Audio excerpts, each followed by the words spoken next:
It's time for Medical Moments with Covenant Healthcare. Today we're talking about autism and the signs, symptoms, and diagnosis, plus the Covenant Center for Autism's new space.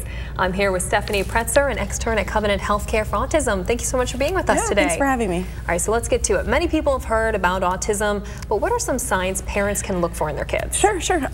Typically the signs can be noticed by the age of 3. They're actually diagnosing as early as 18 months. Some major things to look for is communication and a lack of communication. A lot of these kids are not able to make eye contact or respond to their name.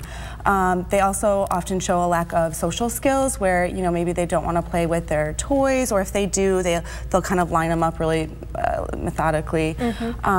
We also, we will see some like stimming is what the common name for it is. It's stereotypy, but our kids will hand flap or rock back and forth. Sometimes they'll be really repetitive with their words or their actions. So that's probably the most common and easy flag to see.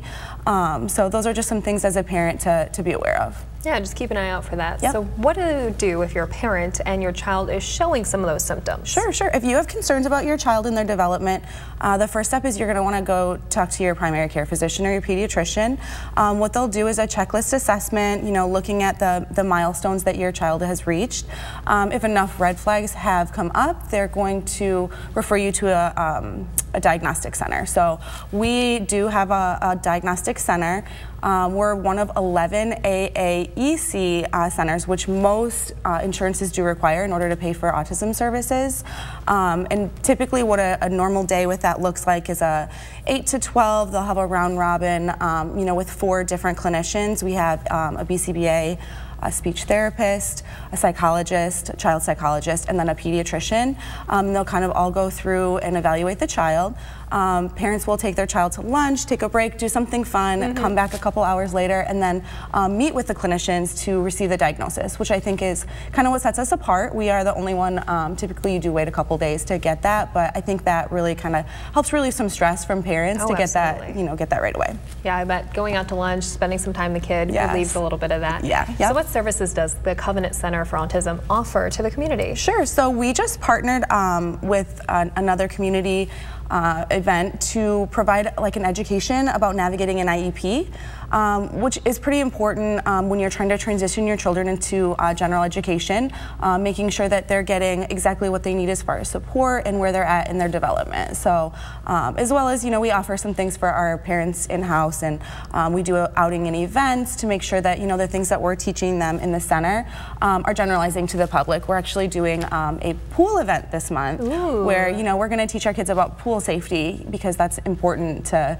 for safety for every child, but especially for ours. Right, of course. All right, this is exciting too. The Covenant Center for Autism recently underwent a renovation. Yes. Tell us all about that. Yes, I'm really excited to tell you about this. So we now have 3,900 square feet, which almost quadruples our previous size.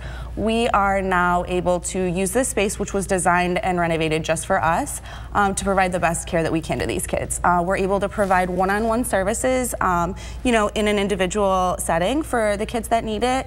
And then we also transition out to like more of a group setting to simulate school and the distractions. We have 2 working smart boards where we do groups with our kids, kind of to teach the skills that they're going to need to transition into school, but in a group setting. So we do some expressive language, some receptive language, and really have the kids interact and build relationships with each other, which is one of the big keys of deficit with our kids. So we're able to do that.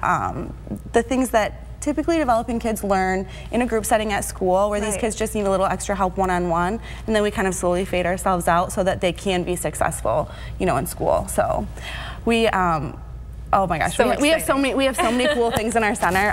We have children bathrooms, which are all, the small toilets, the small sinks. They're able to practice life skills like toileting and dressing and toothbrushing and, all those things that they're gonna need to have. Our lunchroom is really cool. We do like a school lunch procedure where the kids will, they'll go wash their hands, they'll line up, they'll get a lunch tray, get their food, and then take it to the table, just like they would in school, so that that's not, completely abnormal setting when they get to that. So yeah, we're really excited to be able to teach these kids things that they're going to need for all aspects of their lives. Oh, it's very, very cool. Yeah. Thank you so much for being with us and filling us in on this new amazing center.